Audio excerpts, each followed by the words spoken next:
This program is co-powered by पेट सफा आयुर्वेदिक चूर्ण, पेट सफा हर रोग दफा। टेस्ट मस्त, जबरदस्त। ट्राई करिए राजेश राघव भोग चक्की आटा। Amul, the taste of India. आप देख रहे हैं भारत का सर्वश्रेष्ठ न्यूज चैनल भारत समाचार।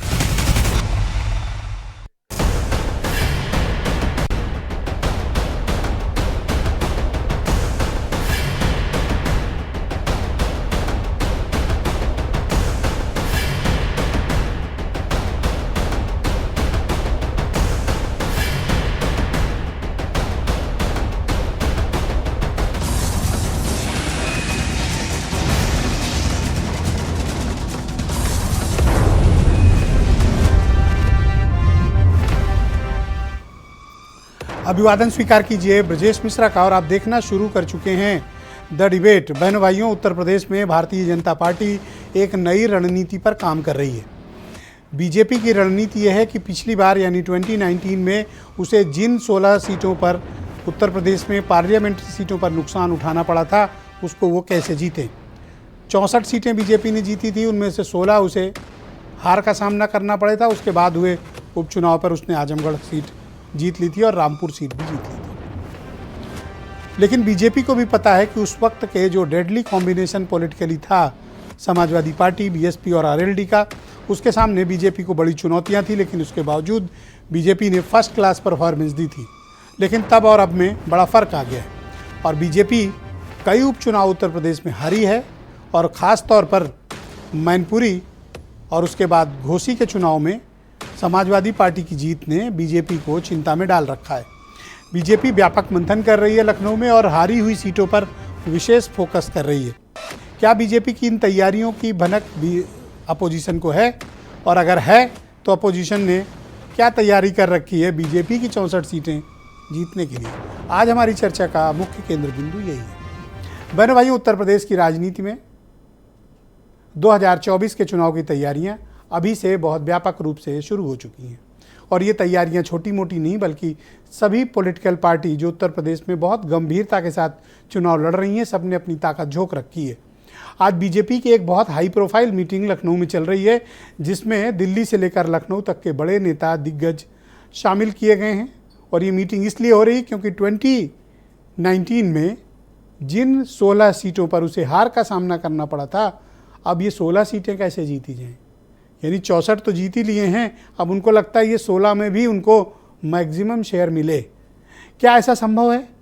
वैसे भी उत्तर प्रदेश में 2014 में 72 से ज़्यादा सीटें जीतकर बीजेपी ने अपनी ताकत का प्रदर्शन यूपी में किया था।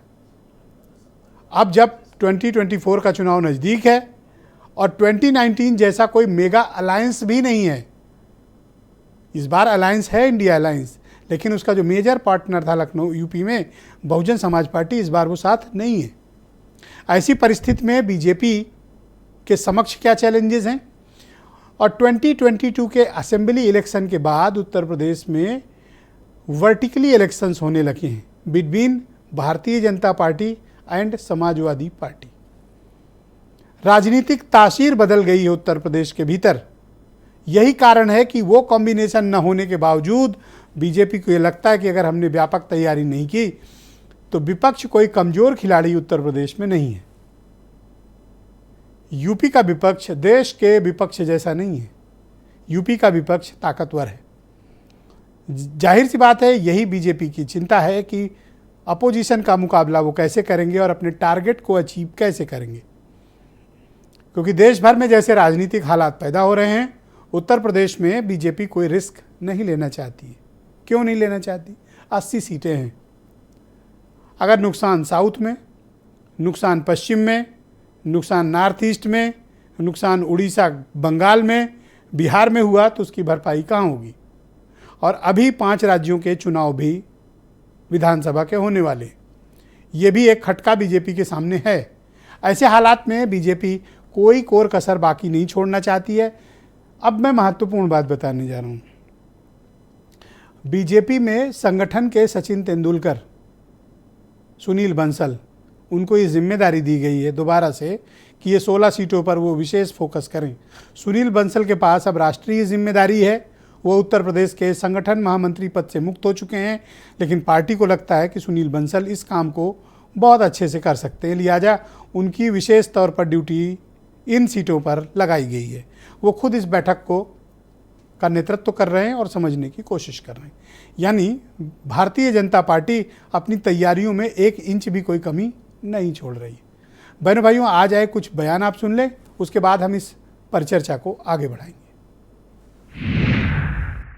पिछली बार सीटें ऐसी 16 सीटें थी जो जीत नहीं पाए थे, बाद में 2 सीटें हम आजमगढ़ और रामपुर जीत गए, तो 14 सीटें हमारी लोकसभा प्रवास योजना के अंतर्गत हैं। और माननीय सुनील बंसल जी हमारे राष्ट्रीय महामंत्री हैं और वो इन सब सीटों के कामकाज को केंद्रीय पार्टी की ओर से देख रहे हैं। तो भारतीय जनता पार्टी पूरी तरह से घबरा गई है। आरएसएस को पूरी तरह से एहसास हो गया है कि 2024 में ये इलेक्शन हारने जा रही है और इंडिया गठबंधन जब से बना है तब से भारतीय जनता पार्टी और आरएसएस दोनों परेशान है, क्योंकि जनता आज की तारीख में महंगाई से, बेरोजगारी से और इनकम इनइक्वलिटी से पूरी तरह से प्रभावित है। और उत्तर प्रदेश की जनता को धोखा देने वाले मंथन ही करते रहे, क्योंकि अभी कुछ सीटों पर कर रहे हैं। हम ईश्वर से प्रार्थना करेंगे कि भारतीय जनता पार्टी को ईश्वरीय अवसर दें कि 2024 के बाद सभी सीटों का मंथन करें। तो बहनों भाइयों, आज की परिचर्चा को आगे बढ़ाते हैं। संजय चौधरी उत्तर प्रदेश में बीजेपी के प्रवक्ता हैं, मनोज काका समाजवादी पार्टी के प्रवक्ता हैं, सुरेंद्र राजपूत कांग्रेस से हैं, आसिम वकार एमआईएम के राष्ट्रीय सचिव और प्रवक्ता हैं और उत्तर प्रदेश के प्रभारी हैं, केपी मलिक देश के जाने माने पत्रकार और वीरेंद्र सिंह जी हमारे स्टेट हेड। शुक्रिया और धन्यवाद आप सभी का इस कार्यक्रम में मेरे साथ जुड़ने के लिए।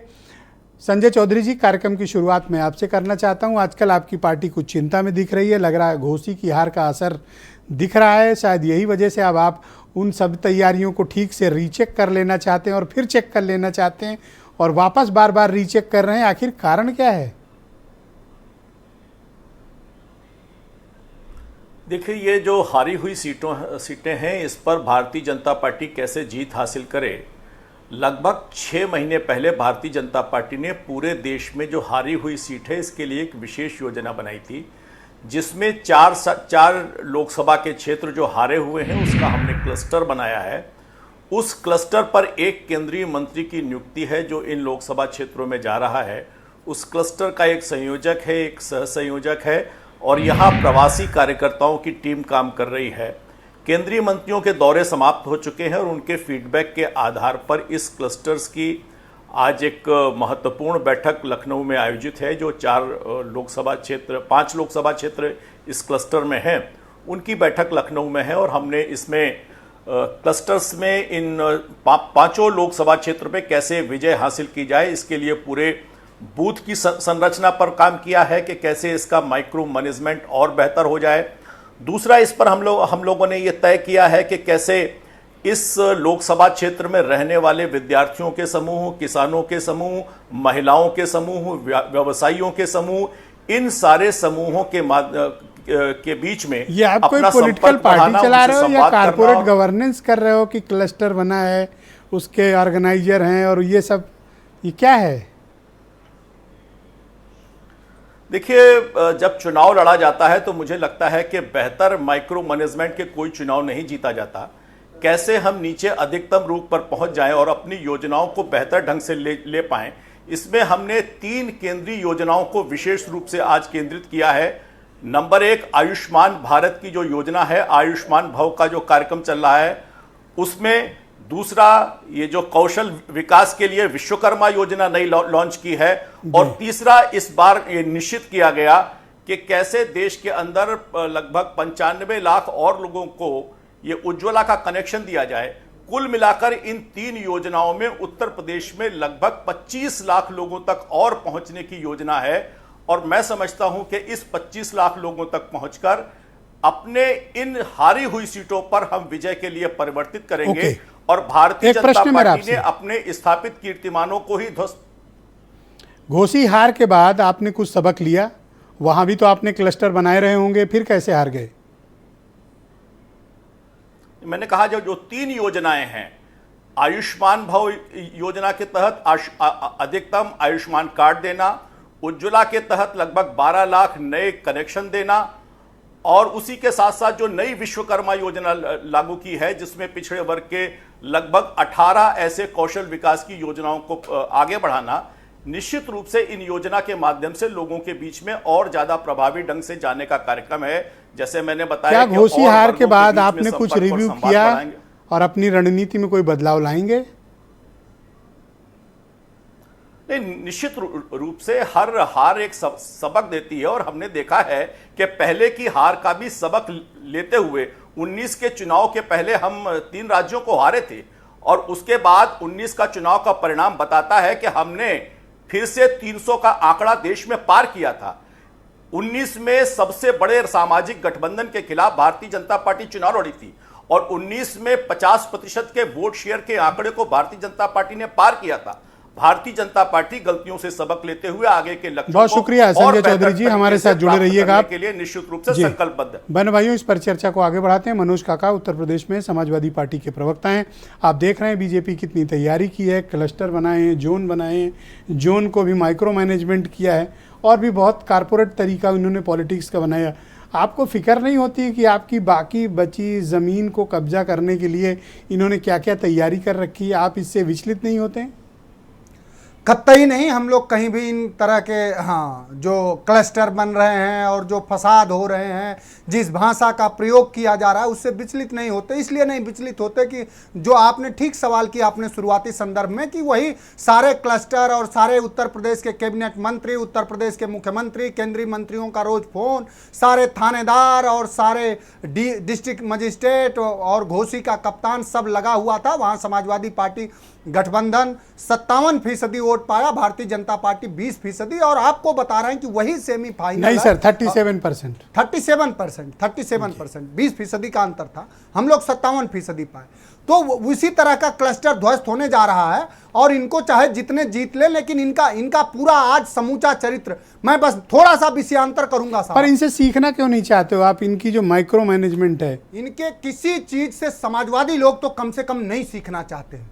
इनका समूचा चरित्र कल देश के इस सदन में प्रस्तुत हुआ है, जो दानिश अली के साथ हुआ है। हमारे राष्ट्रीय नेता ने, राष्ट्रीय अध्यक्ष जी ने उसकी घोर निंदा करी है और उन्होंने कहा है कि दानिश अली सिर्फ बसपा के ही नहीं बल्कि समाजवादी पार्टी गठबंधन से जीते हुए सांसद हैं। और इस तरह की भाषा जिस देश में यह विमर्श रहा हो साहब, कबीर ने कहा, कबीर का तो बड़ा नाम लेते हैं इस देश के प्रधानमंत्री जी, कबीर ने कहा कि ऐसी भाषा बोलिए, आप उत्तेजित ना हो, आराम से बात करें, समय है। सुन लीजिए, मन का यापक हो औरन को शीतल करें, आपो शीतल हो। तुलसी ने भी कहा कि मधुर वचन है औषधि, कटुक वचन है तीर, अश्रवण द्वार है संचले सालय सकल शरीर। अरे क्या कहा है आपने? इस देश में, जिस देश में वाणी को लेके, भाषा को लेकर के इतनी सुचिता रही, मैं मानता हूं कि मेरे जो बीजेपी के प्रवक्ता हैं उनसे हो सकता है कि वैचारिक मतभेद हो, लेकिन मेरा यह मानना है कि भाषा के उस स्तर तक अगर गिरना होगा तो हम सार्वजनिक जीवन सर आप क्यों उतावले हो रहे हैं? बीएसपी ने तो कुछ नहीं कहा, मायावती जी ने तो सिर्फ कहा दुर्भाग्यपूर्ण। मैं समझता हूं कि आप क्यों उतावले हैं इतना? पूरे देश और दुनिया ने कहा है, पूरे देश और दुनिया ने हमारी जो वो भाषा का जिस इस्तेमाल की है वो सिर्फ उनकी भाषा नहीं, विधुरी की भाषा नहीं है, वो समूचा भारतीय जनता पार्टी की भाषा है, वो आरएसएस के उस शाखा की भाषा है जिसमें सुबह सुबह उठ करके और लोगों को नफरत सिखाया जाता है। और दुनिया में कोई मुल्क साहब, आपसे बता रहा हूं, दुनिया में कोई मुल्क अपने ही नागरिकों में भेद पैदा करके आगे नहीं बढ़ सकता, नहीं बढ़ सकता। अच्छा, अभी आपने, अब ठीक है, आपने अपने पक्ष रख लिया। दूसरा विषय है कि आरएसएस का भी एक बड़ा, आ रहा हूं संजय भाई, थोड़ा वेट करिएगा, डिबेट के एक राउंड करके आपको पूरा समय देंगे, आप इनकी इस बात का जरूर जवाब दीजिएगा। आरएसएस भी यहाँ पर प्रवास कर रहे हैं, आरएसएस के चीफ भी, ये सब बातें आपको विचलित नहीं करती हैं? आपको लगता नहीं कि विपक्ष यानी आपको अपनी तैयारियों को रिव्यू करने की ज़रूरत है?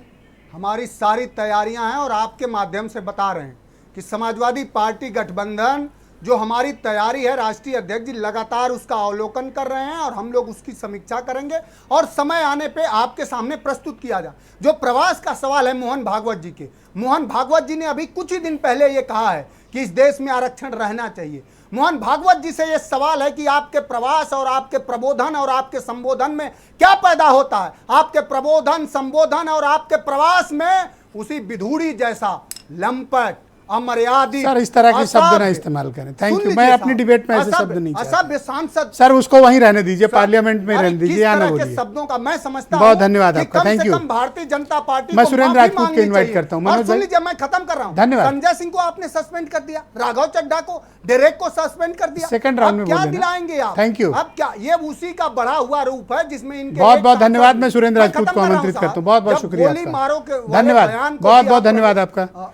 सुरेंद्र प्रसारित राजपूत जी को करेंगे तो स्क्रीन ऐसा पर ही लाया होगा। जाए। सुरेंद्र जी आपका बहुत स्वागत है आपका। मैं जानना चाहता हूँ, कांग्रेस वैसे भी उत्तर प्रदेश में किन स्थिति में है वो छिपा नहीं है, आप लोग अब अलायंस का पार्ट हैं, पर आपके मन में कभी नहीं हुक उठती या जिज्ञासा नहीं उठती या मन में बात नहीं आती कि सत्ता पक्ष की रूलिंग पार्टी इस कदर तैयारियों में लिप्त है, इतनी तैयारियां कर रही हैं, आप लोग उसके मुकाबला करने के लिए क्या कर रहे हैं? देखिए साहब, सत्ता पक्ष की तैयारियां तो ही हैं। विदुड़ी मॉडल है, विदुड़ी मॉडल जो आपने कल देखा, जहां पर जिस तरीके से गाली गलौज की जा रही थी, उनका एक मॉडल साध्वी निरंजना ज्योति मॉडल है, जो रामजादे और दूसरे जादे की बात करते हैं। तीसरा उनका साध्वी प्रज्ञा मॉडल है, जो गोडसे को देशभक्त और गांधी को देशद्रोही कहता है। पांचवा मॉडल उनका ये अपना उन्नाव का सांसद है, क्या नाम इनका, साक्षी महाराज। पांचवा मॉडल ये है इनका, जो महिलाओं की क्या नाम जीन्स उतार करके टांगें देखता है कि कहाँ चोट लगी है। तो इन सारे मॉडलों पे अगर चुनाव जीतना है तो भाई संजय भाई चुनाव जीत ही रहे हैं, अब कोई बड़ी वो नहीं है। लेकिन हाँ, हम इतना जरूर जानते हैं कि 2014 हो, 2019 हो, अब 2023 हो गया है, 24 का चुनाव आना है। 2014 2019 के चुनाव खत्म हो चुके। 2014 में 9 बज रहा था सुबह का, 2019 में 2 बज रहे थे क्या नाम दोपहर के भारतीय जनता पार्टी के लिए। अब 2024 में शाम के 6 बज रहे हैं, सूरज डूब रहा है।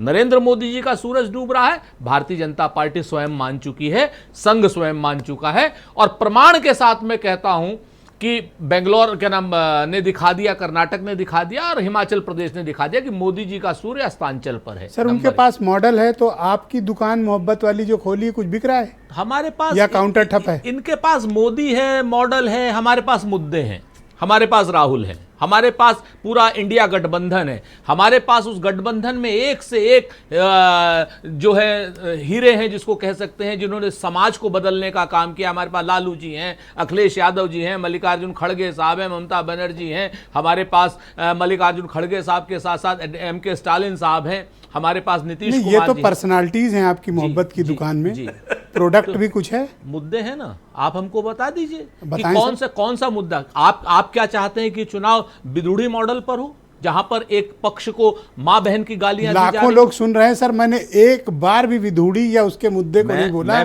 मैं तो आप जबरदस्ती अपने मुंह की बात मेरे मुंह में डालना कहता हूं कि ये देश अब तय करेगा, इस देश में विदुड़ी मॉडल चलेगा, मोदी मॉडल चलेगा, जिसमें 52 करोड़ की गर्लफ्रेंड कहा जाता है, सुरपणखा कहा जाता है किसी महिला को, कांग्रेस की विधवा कहा जाता है किसी महिला को, विदेशी गायें, विदेशी बछड़ा कहा जाता है। मुद्दों पे और मैं आपसे बताऊं कि एक चीज जान लीजिए ब्रजेश जी, अगर नरेंद्र मोदी जी को भारतीय जनता पार्टी और संघ ने सजा दे दी होती उस वक्त, तो ये विदुड़ी जैसे लोगों की हैसियत नहीं थी कि एक शब्द बोल जाएं। आज की डेट में कह क्या रहे हैं कि साहब हमने नोटिस जारी कर दिया। तो क्या विदुड़ी मुद्दा है सर? एक अच्छा ब्रजेश भाई कैसी बात कर रहे हैं? नहीं मतलब विदुड़ी ही मुद्दा है आपके लिए, और कोई इतना आज इतना बड़ा प्लेटफॉर्म और ओपन चीजें डिस्कस हो रही हैं, तो क्या एकमात्र वही ब्लॉकेज है? नहीं, और भी आगे मुद्दे हैं। ब्लॉकेज महंगाई है, बेरोजगारी है, चीन की समस्या है, ये तो, लेकिन क्या विदुड़ी मुद्दा नहीं है? एक पूरे के पूरे समाज को एलिमिनेट करने की बात कही जा रही है। वो शब्द मैं इस्तेमाल इसलिए नहीं करना चाहता हूं यहां पर जो विदुड़ी ने वहां पर कहे। अगर आपको यह मुद्दा नहीं लगता है, आपको यह कहा गया हो सीएम ऑफिस से या पीएम ऑफिस से कि यह मुद्दा नहीं है, तो मैं माफी चाहूंगा, मैं आपका भी विरोध करूंगा। यह मुद्दा नहीं है कि एक पूरी के पूरे समाज को, अल्पसंख्यक समाज को पूरे देश में गाली दी जा रही है और वो सांसद आज भी अपनी जगह पे सांसद बना हुआ। तो आप डिबेट में इतना चीख के नहीं, और सबसे ज्यादा समय बोल रहे हैं। मैं आपसे फिर से कहता हूं, फ्रीली बोलते हैं। मैं बिल्कुल, मैं आपका शुक्रगुजार हूं, आप बोलने देते हैं, वरना तो 14 की जगह 15 एंकर हो जाते। असल में आप ये ध्यान कर लेते हो कि दिल्ली वालों के साथ बैठे हो, सर आपको मतिभ्रम हो जाता है। नहीं, मैं बिल्कुल, आप ठीक कह रहे हैं। ठीक है, बोले आप। मैं आपसे एक जिम्मेवारी से कहता हूं कि आज की डेट में किसी भी समाज में उसको रोटी मत दीजिए, लेकिन उसकी इज्जत मत छीनिए। ये जो विधुड़ी मॉडल है, इसने एक समाज की इज्जत छीनने का काम किया है। आप और अपनी तैयारियों का कोई अवलोकन करना चाहेंगे? भारतीय जनता पार्टी ने स्पष्ट रूप से उस समाज के अना पर चोट करी है। तो आप ये बताओ सर, ठीक है, आपने कर दी बात, मैंने सुन ली, आपने बता भी दी, 3-4 राउंड बोल ली। अब ये आप अपने आत्मावलोकन के लिए तैयार हो कि यूपी में आप इनका मुकाबला कैसे करोगे? निश्चित तौर पर मैं तो आपसे कोई रिव्यू किया आपने, कोई तैयारी की? लगातार हमारी बातचीत चल रही है। श्री राहुल गांधी जी के नेतृत्व में, मल्लिकार्जुन खड़गे साहब के नेतृत्व में लगातार, अभी आपने देखा होगा हमने प्रदेश अध्यक्ष, अब ये मत कह देना गांव-गांव पाँव। नहीं, हमने प्रदेश अध्यक्ष आपके सामने है, आती अजय राय जी के तो उसमें कितने उत्साह का संचार हुआ। आप जैसा शख्स 2014 के बाद कोई कांग्रेस पर पॉइंट स्पेसिफिक डिबेट नहीं हुई थी प्रदेश अध्यक्ष के लेवल पर। आप सर आप ही वो शख्स हैं जो कहते थे कि खाबरी जियां हैं, क्रांति एकदम होने वाली है। मैं इंतजार करता रहा और आपने रात के अंधेरे में हटा दिया उनको। तो अजय राय, अब आप कह रहे हो कि उनको नहीं आए, आप ही ने किया सर। अजय का दर्शक भी सुन रहा है। मैं कहूं ना, अजय का आलोक आया ना आपके सामने। आप जैसे शख्स ने, आप जैसे प्रबुद्ध शख्स ने एक पूरी की पूरी उत्तर प्रदेश के अध्यक्ष पर डिबेट की ना। हाँ सर, आप देखिए उसके बाद घोषी जीते ना। शेड्यूल कास्ट अध्यक्ष को हटाओगे तो डिबेट तो बनती नहीं, है। मसला शेड्यूल कास्ट का नहीं, हम लोग जाति पे, हम लोग संजय चौधरी की पार्टी नहीं है कि ओम प्रकाश राजभर को हम इसलिए ले आपके मित्र और हम संजय निषाद को इसलिए ले लें। हम इधर उधर की बातें नहीं करते। हमारा तो समाज से वास्ता है, देश से वास्ता है। हम विधुड़ी मॉडल नहीं चलने देंगे। मैं आपके कट्टर दोस्त MIM के राष्ट्रीय प्रवक्ता आसिम वकार को इनवाइट करता हूं। आसिम भाई, आपका बहुत स्वागत। आप देख रहे हैं कि उत्तर प्रदेश और देश में सत्ता पक्ष हो या विपक्ष हो, अब 2024 के चुनाव की तैयारियां कर रहा है। बीजेपी की एक ये भी तैयारी है कि ये भी मॉडल है कि यूपी में जो हारी हुई उनकी 16 सीटें थीं, जिनमें बाद में वो 2 रिकवर कर लिए थे, 14 ही उनके पास हारी हुई बची थी, अब उनको कैसा जीता जाए उसको लेकर वो एक मॉडल तैयार कर रहे हैं, एक अनुसंधान कर रहे हैं। हम आज इस डिबेट में ये चर्चा करना चाहते हैं कि अपोजिशन यूपी में उनके मुकाबले कितना तैयार है। देखिए, आप क्या चर्चा करना चाहते हैं ये आप भी बेहतर जानते हैं, हम भी जानते हैं, लेकिन सच्चाई ये है कि देश सिर्फ और सिर्फ एक बात जानता है कि चुनाव पहले भी हिंदू मुसलमान पे हुए तो आगे भी होंगे। इसके अलावा बीजेपी के पास कोई दूसरा मुद्दा नहीं है। भारतीय जनता पार्टी जैसे ही मुद्दा चेंज करेगी वैसे ही देश में सत्ता बदल जाएगी। कभी सुना करते थे कि जब तक बेवकूफ जिंदा है अक्लमंद राज करते रहेंगे, ये कहावत थी बुजुर्गों की। और एक और कहावत हुआ करती थी कि हमारे परिवार में हमारे लोगों के पास रोटी नहीं है, हम इस बात से दुखी नहीं हैं, हम इस बात से खुश हैं कि सामने जो रोटी खा रहा है उसकी रोटी छीनी जाए, उसका घर तोड़ा जाए, उसके बच्चों को बेरोजगार किया जाए। हमारे बच्चे बेरोजगार है, हमें फिक्र नहीं। हमारे पास रोटी नहीं, उसकी फिक्र नहीं। हमारे पास पहनने को कपड़ा नहीं, उसकी फिक्र नहीं। हमारा रोजगार खत्म हो रहा है, उसकी फिक्र नहीं। आज देश को बीजेपी ने यहां लाके खड़ा कर दिया है सर।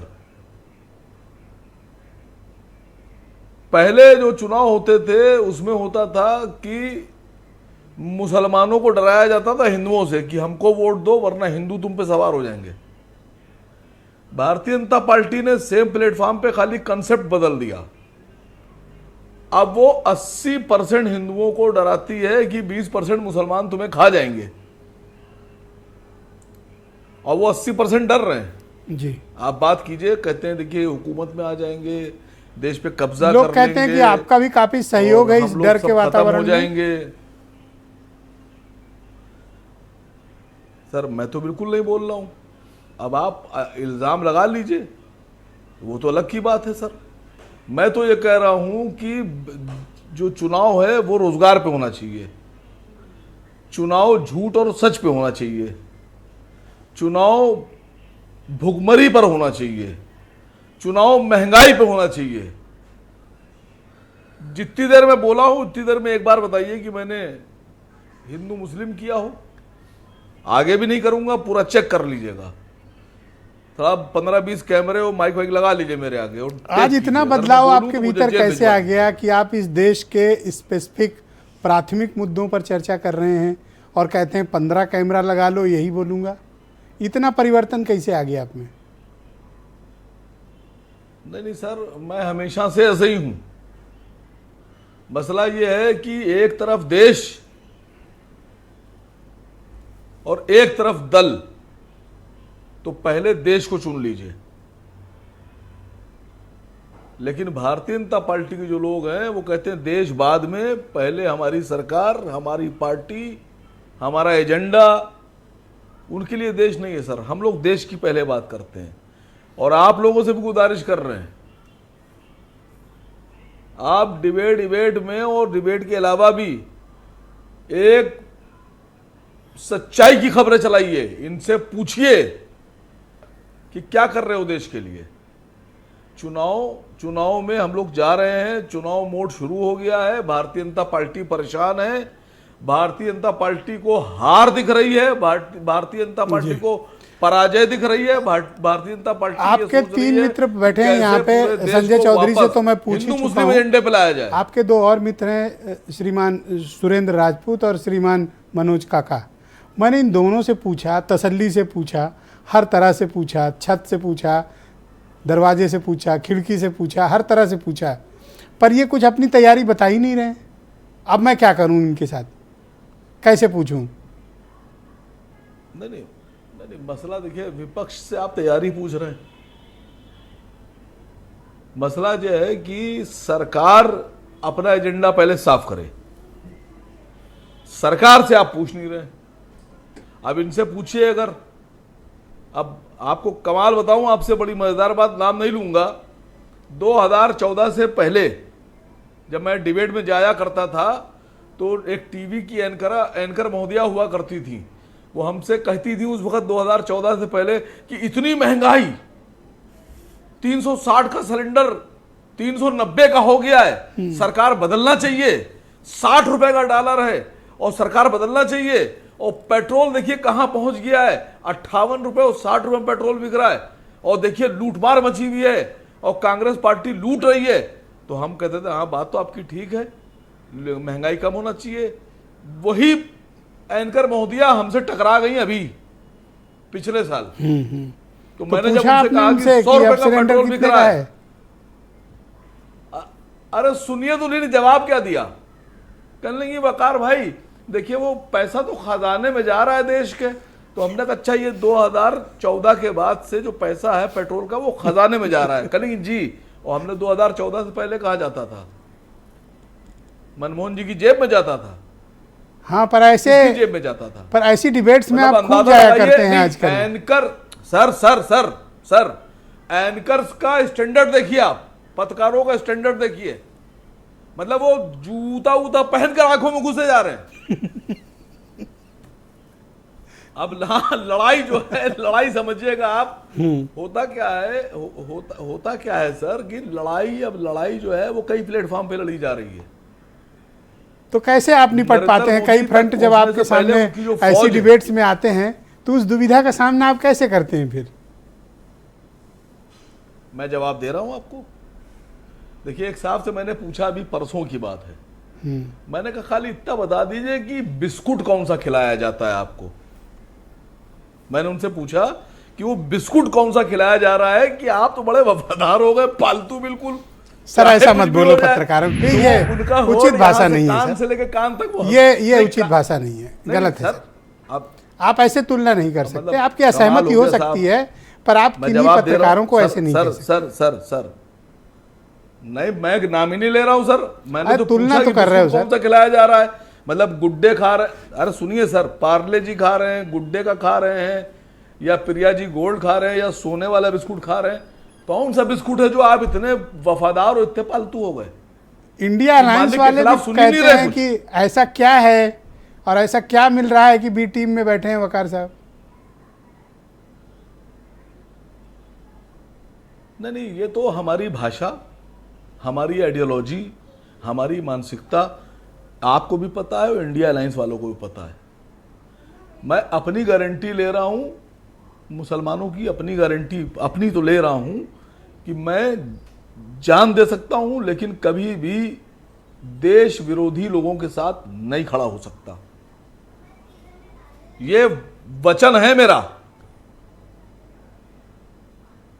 सर हम तो जन्मजात विरोधी हैं आरएसएस और बीजेपी के।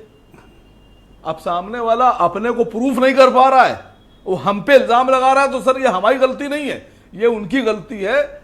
अब मैं क्या कहूँ आपसे, आसिम वकार की तो एक आप जाके सर्वे करा लीजिए। मैं तो कभी बीजेपी के साथ नहीं रहा, ना मेरी बीजेपी से। अब देखिए हमको बीजेपी का एजेंट कौन करा है, खुद बीजेपी से दोस्ती करेंगे, हाथ मिलाएंगे, अपने घर दावत में बुलाएंगे, अपने घर दावत में बुलाएंगे, उनके साथ बैठेंगे, हालचाल लेंगे, हंसेंगे, गले मिलेंगे, और बीजेपी एजेंट हमें। मतलब कमाल आप देखिए कि सारे काम बीजेपी के साथ खुद कर रहे हैं और एजेंट हमें। हाँ, पर उनके पास ऐसी मशीन है कि आप पर ठप्पा मार के आपको चौराहे पे भेज देते हैं। नहीं, सुनिए, जो लोग कह रहे हैं उनसे कोई शिकायत नहीं है। जो हमें एजेंट कह रहे हैं, जो लोग इनकी बात पे यकीन कर रहे हैं, आंखों पे उनकी शक होता है और कानों पर, कि क्या कमाल के लोग हैं कि सब कुछ देख रहे हैं। भाई योगी जी किसके घर गए? मेरे घर गए। प्रधानमंत्री जी किसकी शादी में गए? मेरे घर में आए। राजनाथ जी किसकी शादी में गए? मेरे घर आए। हालचाल पूछने किसके गए? मिट्टी में किसके क्या गए? किसके यहाँ गए सर? नाम तो ले लो। दावत खाने किसके घर में? क्यों डर रहे हो सर? नाम तो ले लो। नाश्ता करने किसके घर में गए? नहीं सर, मैं पूछ रहा हूं, जनता सब देख रही है, मैं पूछ रहा हूं। भाई मेरे घर शादी में नहीं आए, मेरे घर मरने में नहीं आए, मेरे घर हालचाल पूछने नहीं आए, मेरे घर नाश्ता नहीं किया, मुझसे दोस्ती नहीं की, मुझसे गले नहीं लगाया, मुझसे हाथ नहीं मिलाया, और एजेंट हम हो गए। सर अफसोस होता है सर। धन्यवाद वकार साहब, हमारे साथ जुड़े रहिएगा। डिबेट के दूसरे चरण में आपके बाकी विचारों को हम सम्मिलित करेंगे। केपी मलिक, जाने माने पत्रकार, दिल्ली स्टूडियो से हमें ज्वाइन कर चुके हैं। मलिक साहब आपका बहुत शुक्रिया। बीजेपी की जो तैयारियां चल रही हैं, क्या आपको लगता है कि विपक्ष भी उसको जवाब देने के लिए यूपी में प्रॉपर तैयार है या नहीं?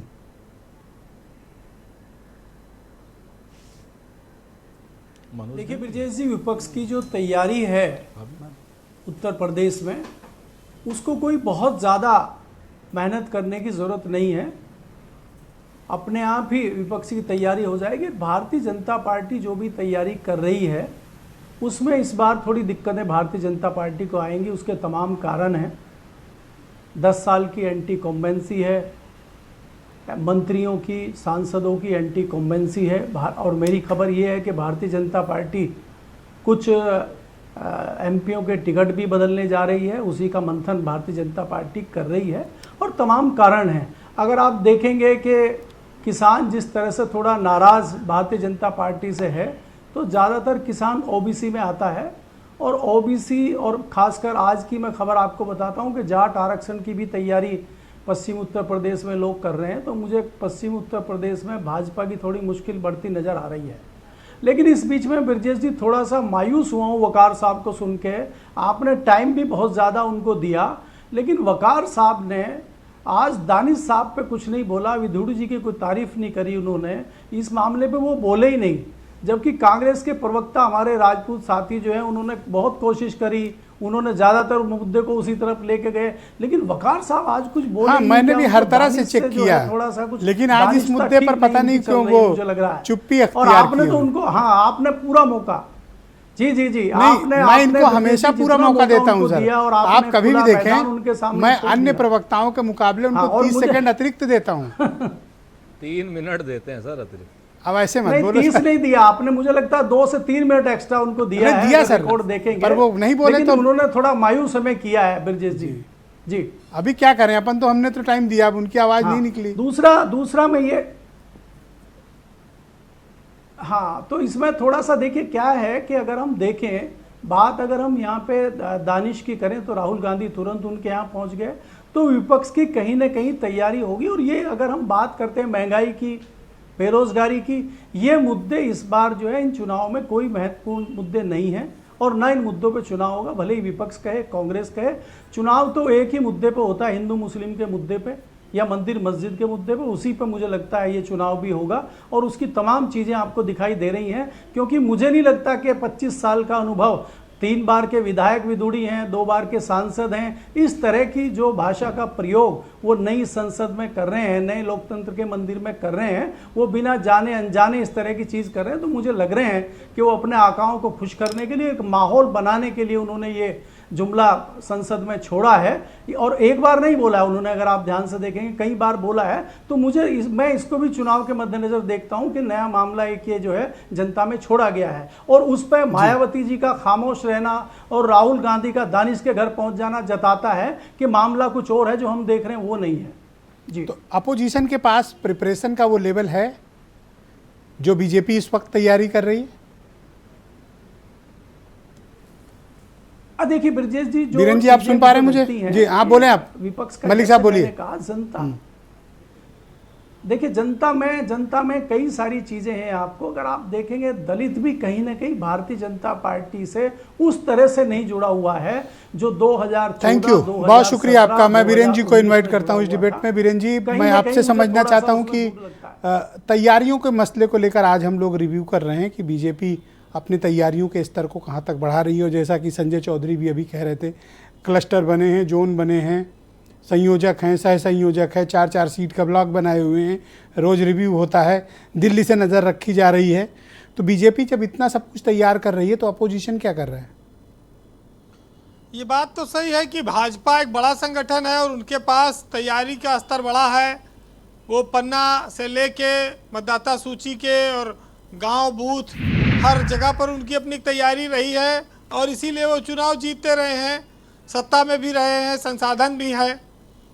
लेकिन बहुत सारे चुनाव के परिणाम इस तरह के आते हैं जब बहुत सारी मेहनत और बहुत सारी रणनीति और संगठन एक तरफ रह जाता है और कोई अचानक से जीत कर बाहर आ जाता है। तो ये तो जनता का मूड है, वो किसको जिताना चाहती है, लेकिन अपनी ओर से कमी ना रहे, इसको बीजेपी शायद अपने ऊपर मानती है, झालती है। पिछले कुछ चुनाव में आपने देखा कि भाजपा वो उस जमाने की पार्टी नहीं रही। भाजपा उस जमाने की पार्टी बन गई है जिसमें साम दाम दंड भेद सब कुछ अपनाया जाता है और हर तरह से चुनाव में लड़ा जाता है। और लोकसभा का चुनाव भी इसी तर्ज पर बीजेपी लड़ेगी। जरूरत पड़ेगी तो दुश्मन को भी दोस्त बनाया जाएगा। यही भाजपा का एक बड़ा परिवर्तन है। उत्तर प्रदेश में 16 सीटें हारे थे, 2 बाद में जीत लिए। उपचुनाव में रामपुर और आजमगढ़ 14 सीटें रह गईं। उसमें से 1 सीट रायबरेली की है जिसपे सोनिया गांधी है कांग्रेस की। बाकी 13 में भाजपा, सपा और बसपा के सांसद हैं। तब वो एक साथ मिलकर लड़े थे, मायावती और अखिलेश यादव।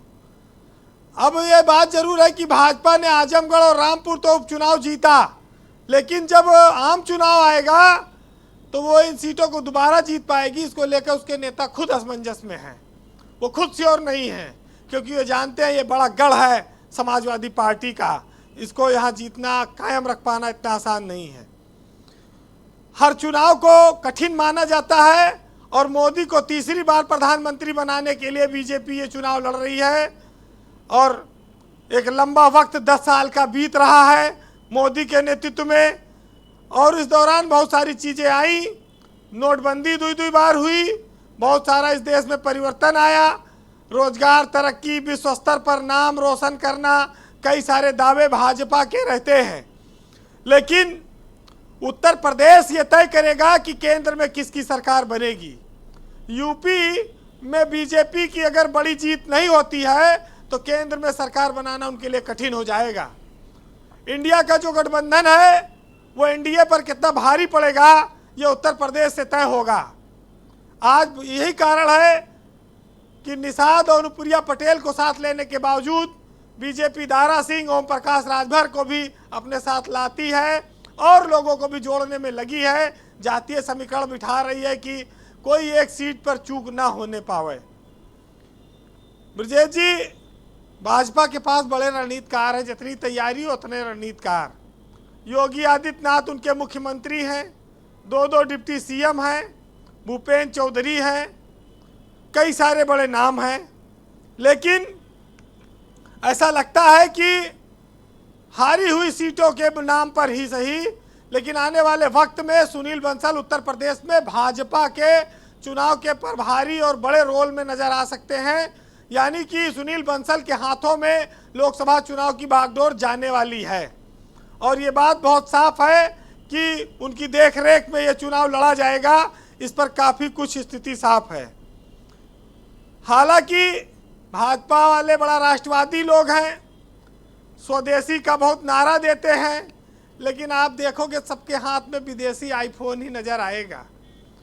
तो भाई कहना और भाषण देना और जीवन में अपनाना, इन दोनों में तो हमेशा अंतर रहा है, कोई नई बात नहीं है। हमारे यहाँ कहते हैं कि रामचंद्र कहीं गए सिया से, ऐसा कलयुग आएगा और काबिलियत की कोई कदर ना होगी, तलवा चाटने वाला चमचा आगे बढ़ जाएगा। हर दल इस चमचों से, तलवा चाटने वालों से ग्रसित रहा है, परेशान है।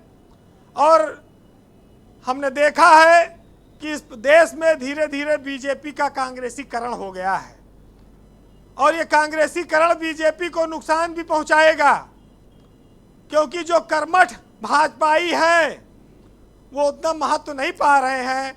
बाहर से आने वाले कांग्रेसी और दूसरे दलों के लोगों को तुरंत का तुरंत इनाम दिया जा रहा है। ये भी बीजेपी को बड़ा तो बनाता है, लेकिन कहीं ना कहीं आगे चल के कांग्रेस की हालत में पहुंचाएगा। ये सब चीज़ें नोट करने वाली हैं। लेकिन उत्तर प्रदेश के चुनाव में अभी बात इन्होंने कही, आसिम बकार ने, कुछ शब्द ऐसे होते हैं जिनके संकेत अलग अलग होते हैं। जैसे अगर दूध की बात आएगी तो हम मानेंगे कि बिल्ली और सांप की ओर संकेत किया जा रहा है। अगर रोटी की बात आएगी तो माना जाएगा कि गाय की ओर संकेत किया जा रहा है। और अगर बिस्कुट की बात आई तो ये माना जाएगा कि कुत्तों की ओर संकेत किया गया, क्योंकि हमारे यहाँ कुत्तों को बिस्कुट खिलाते हैं लोग। तो आसिम बकार साहब अकेले उत्तर प्रदेश में हैं, ना इनके पार्टी है, ना कोई इनके संगठन है।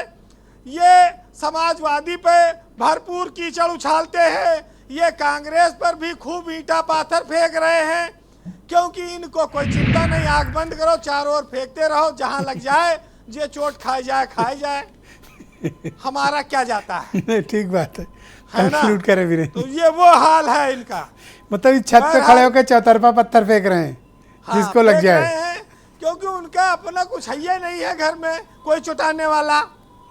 प्रदेश अध्यक्ष को कोई जानता नहीं, MIM का कोई संगठन है, दफ्तर कहाँ है कोई पता नहीं है। और जब मौका आएगा तो ये ना करें, इनके लोग करेंगे बैटिंग भाजपा के लिए, उसमें कौन बड़ी बात है जी। 80 लोकसभा सीटों का मामला है। खैर, इस प्रदेश की लड़ाई इंडिया बनाम NDA होगी और भाजपा ने 75+ का लक्ष्य लिया है, उसके लिए उनकी तैयारी। बकार साहब वेट करिएगा, आऊंगा अभी कंक्लूड कर लेंगे। के पास वो जो इंडिया गठबंधन है उसके पास अभी सीटों के बंटवारे का भी कोई फार्मूला नहीं आया है, तो तैयारी के मामले में तो भाजपा आगे, इसमें कोई शक नहीं। बहरहाल सुनिएगा कि सियासत कभी भी रुख बदलती रहती है। एक साहित्यकार ने लिखा है कि गर्मी के मौसम में भी ओला पड़ने लगा है और जिसका पेट भरा है वह बेवजह लड़ने लगा है। सोचिएगा कि कांच पर पारा चढ़ा दो तो वो आईना बन जाता है, और लोगों को अगर आईना दिखा दो तो उनका पारा चढ़ जाता है। मेरा पानी उतरता देखकर मेरे किनारे पर घर मत बना लेना, मैं समंदर हूँ, फिर लौट कर आऊँगा। करेक्ट बात है। आपने बड़ा दबाव बना दिया सुरेंद्र राजपूत के ऊपर, अब उनको खोजना पड़ेगा आपको जवाब कैसे दें। वीरेंद्र जी, आपका बहुत बहुत शुक्रिया हमारे साथ जुड़ने के लिए। बहनों भाइयों, आज की परिचर्चा को हम आगे बढ़ाते हैं। उत्तर प्रदेश में बीजेपी के प्रवक्ता संजय चौधरी मेरे साथ मौजूद हैं। संजय जी, डिबेट के पहले चरण में आप कुछ आपत्ति प्रकट कर रहे थे, अपनी बात कह लें, फिर मैं आपसे सवाल करता हूँ, बोलें। देखिए, एक ही बार मौका आप देंगे तो मैं सबकी बात का जवाब देना चाहूँगा। वीरेंद्र भाई ने एक शब्द कहा था कि विदेशी मोबाइल हाथ में लेकर आईफोन की बात की थी। वीरेंद्र भाई, आईफोन आज भारत में बन रहा है और आज जो नया लॉन्च हुआ है वो मेड इन इंडिया का आईफोन है। ये परिवर्तन है भारतीय जनता पार्टी का कि विदेश का भी अगर प्रोडक्ट है तो वो आज भारत में बनने लगा है। यही परिवर्तन है, बात नंबर 1। बात नंबर 2 जिसकी मैं उस समय इंटरफेयर करना चाहता था, दानिश अली पर लगे हुए एक वक्तव्य पर जिसका तुरंत राजनाथ सिंह जी ने उसी सदन में खड़े होकर खेद व्यक्त किया। इनको बड़ी तड़पन महसूस हो रही है समाजवादी पार्टी के मित्र, लेकिन जब लंपट मौर्य जी बोल रहे थे तो समाजवादी पार्टी के किसी भी नेता ने अपना मुंह सिल लिया था और जवाब देने के लिए उनके पास कोई शब्द नहीं थे, वो शब्दों के मोहताज हो गए थे। यह परिवर्तन बताता है कि कैसे तुष्टीकरण के चरम पर विपक्ष के सारे लोग अपनी कतार बनाकर खड़े हो गए। मेरे बहुत अजीज मित्र राजपूत जी ने कहा अपनी जो श्रृंखला है उसमें स्टॉलिन है, उसमें खड़गे साहब हैं। ये लोग क्या कर रहे थे जब सनातन धर्म के समूल नाश की बात कर रहे थे?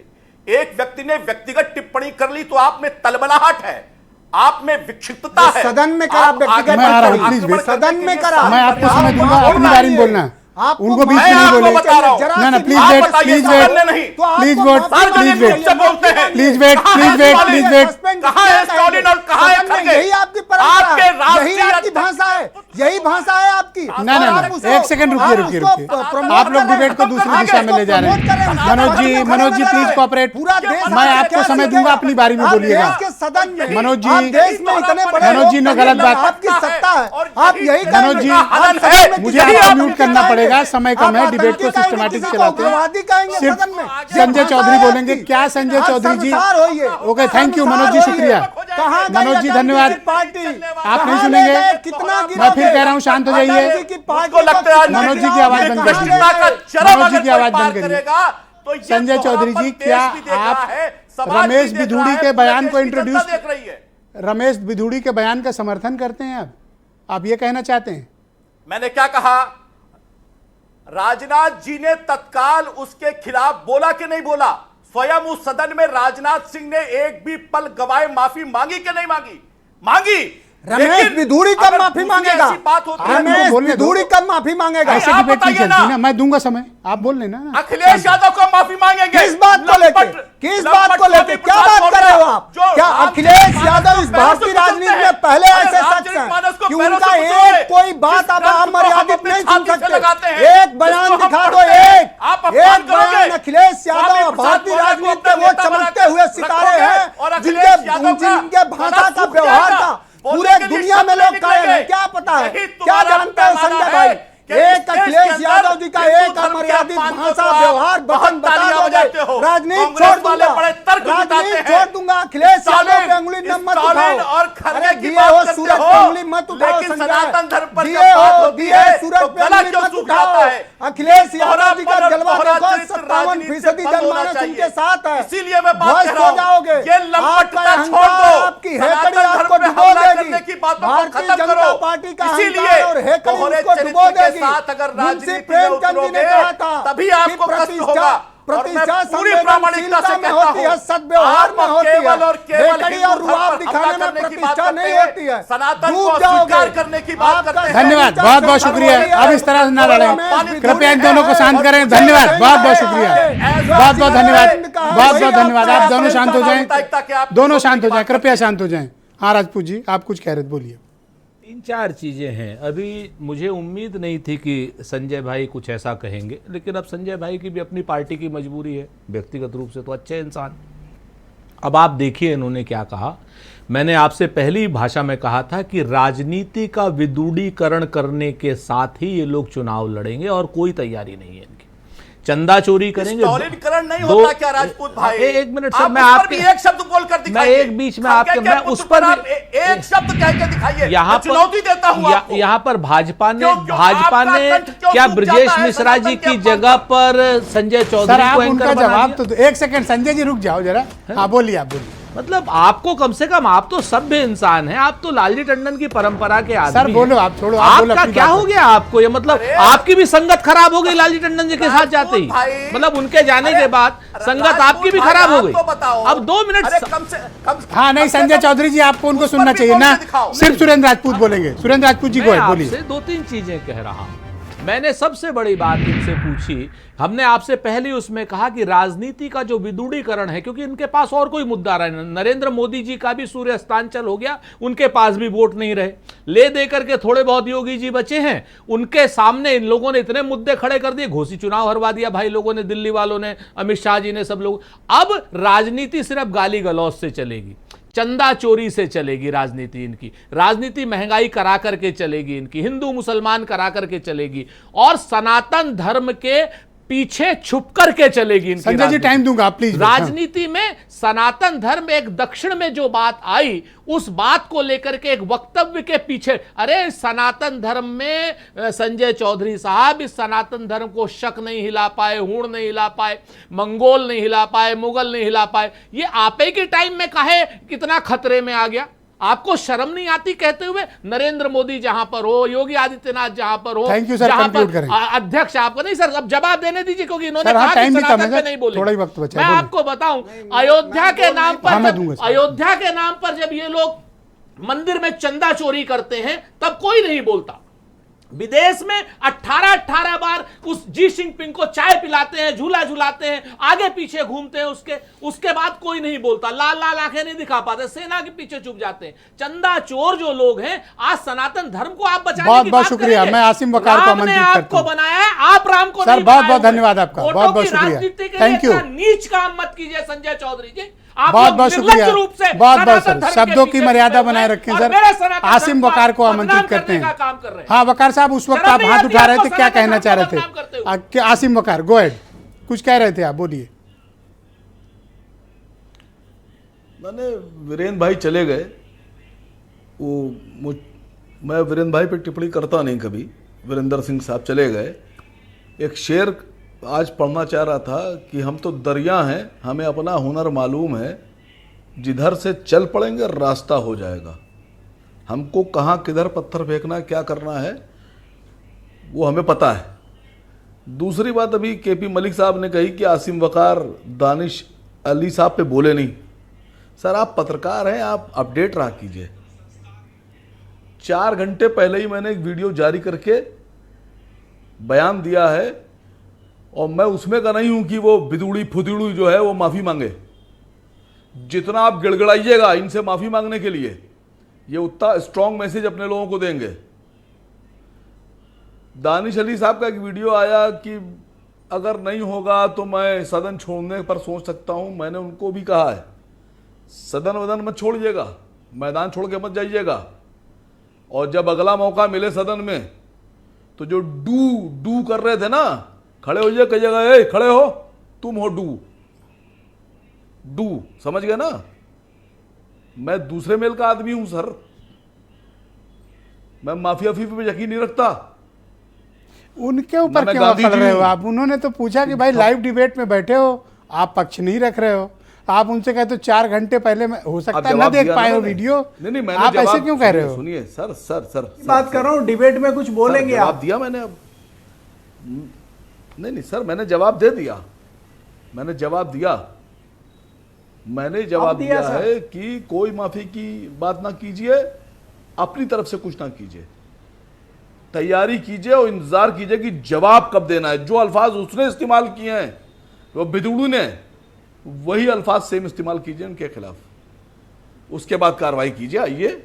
आइए उन पे भी कीजिए, हम पे भी। बहन जी तो कह रहे हैं कि भाई राजनाथ सिंह ने माफी मांग ली, सदन की कार्रवाई से भी हट गया। बहन जी तो खुद ट्वीट की हैं। तो दानिश अली जब कर देंगे तो भी बहन जी माफी मांग ले।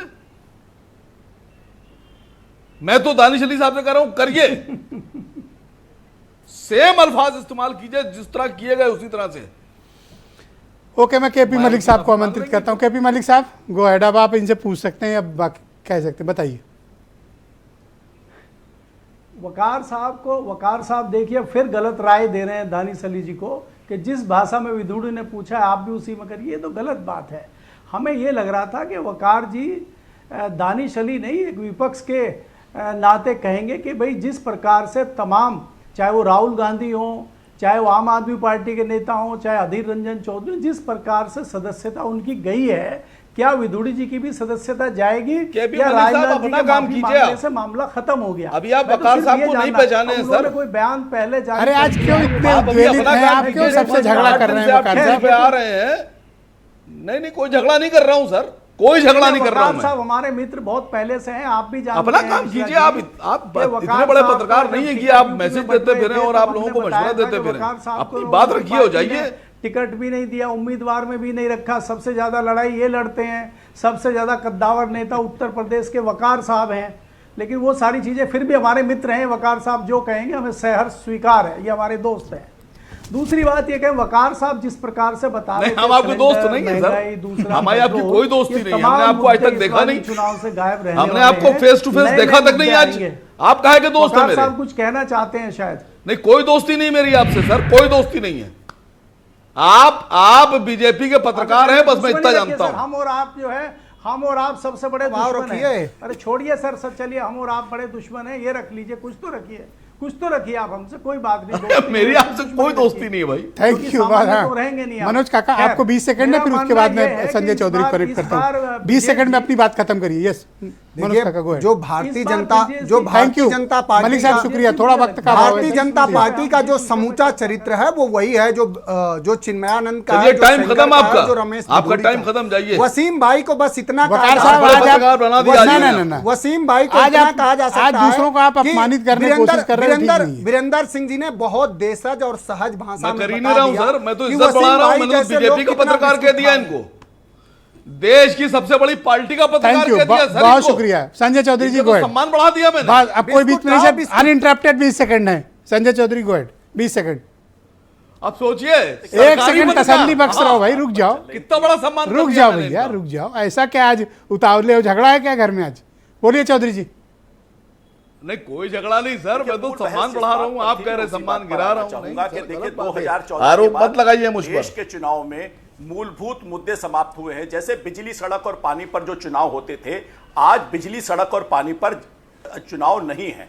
दूसरी बात, इसमें एक बड़ी प्रमुख बात इसलिए नहीं है कि राजपूत सड़क जी आप ने और बनवा नहीं समाजवादी पाए, पार्टी ने भयंकर रखी कि भ्रष्टाचार है, महंगाई और बिजली गाँव में बेरोजगारी है, की बात। अनइंटरप्टेड 20 सेकंड है नहीं। प्लीज। ये सब जो अनइंटरप्टेड 20 सेकंड है। कोई काम आपने किया नहीं। अनइंटरप्टेड 20 इसलिए सेकंड है, इस पर रुकिए डिबेट आप। नहीं मैं है। मनोज जी आपकी रुकिए। सरकार अनइंटरप्टेड लोगों 20 की सेकंड बनते है। हैं, सुबह उखड़ जाती है। अनइंटरप्टेड 20 सेकंड है। नहीं, मनोज काका, अनावश्यक लोगों की सिर्फ बिजली संजय बिल चौधरी आ की रही आवाज है। जाएगी। संजय जी को चाहे वो देखिए, चाहे वो हिमाचल हो, चाहे वो पंजाब हो, चाहे वो राजस्थान हो, चाहे वो बिहार हो, चाहे वो कर्नाटक हो, चाहे वो तमिलनाडु हो, चाहे वो केरल हो, इन सारे राज्यों में पेट्रोल 10 रुपए से ज्यादा महंगा है। सर धन्यवाद। की सरकार 10 रुपए टाइम ओवर सर आपका। सस्ता करती है तो इसे रोकते हैं। बहुत बहुत इन शुक्रिया राज्यों की राजपूत जी। तुलना कीजिए कि हमने कितना अगला 20 विकास सेकंड किया, आपको। वहां महंगाई क्या है। अगला 20 सेकंड। देखिए 2-3 चीजें हैं, बहुत स्पष्ट है। संजय भाई साहब इतने झूठ आसिम बकार को क्या हो गया? झूठ छल कपट की हमें उम्मीद नहीं है। इनको क्या हो नहीं, गया? आसिम बकार साहब को आसिम बकार जाने, आप जाने सर, हम नहीं कहते। मैं क्यों जानूं सर? मैं आपको बहुत स्पष्ट रूप से विपक्ष के राज्यों में इनको महंगाई दिखती है। विपक्ष के राज्यों में महंगाई डायन है और इनके राज्य में महंगाई जो है वो क्या नाम, इनकी डार्लिंग है। ये किस तरीके की भाषा का इस्तेमाल कर रहे हैं संजय भाई? हिमाचल में जीतने के बाद आप आइए ना, पेट्रोल पर बढ़ाते हैं। आपको मैं ये कौन सी महंगाई कम कर देते हैं आप? चुनौती देता हूं। आप बताइए, आपको मैं राजस्थान चुनौती और देता उत्तर हूं, प्रदेश में पेट्रोल के डीजल के अपने सारे राज्यों के रेट लेकर के आ जाइए और हमारे राज्यों के रेट ले लीजिए। बहुत बहुत शुक्रिया आप सबका, बहुत बहुत धन्यवाद। थैंक यू बहुत बहुत शुक्रिया। मैं अपने सभी अतिथियों का बहुत आभार प्रकट करता हूं कि आप सबने अपना बहुत कीमती वक्त आज की परिचर्चा के लिए निकाला। और बहनों भाइयों, आप सबका भी बहुत शुक्रिया इस कार्यक्रम में शामिल होने के लिए। धन्यवाद, नमस्कार।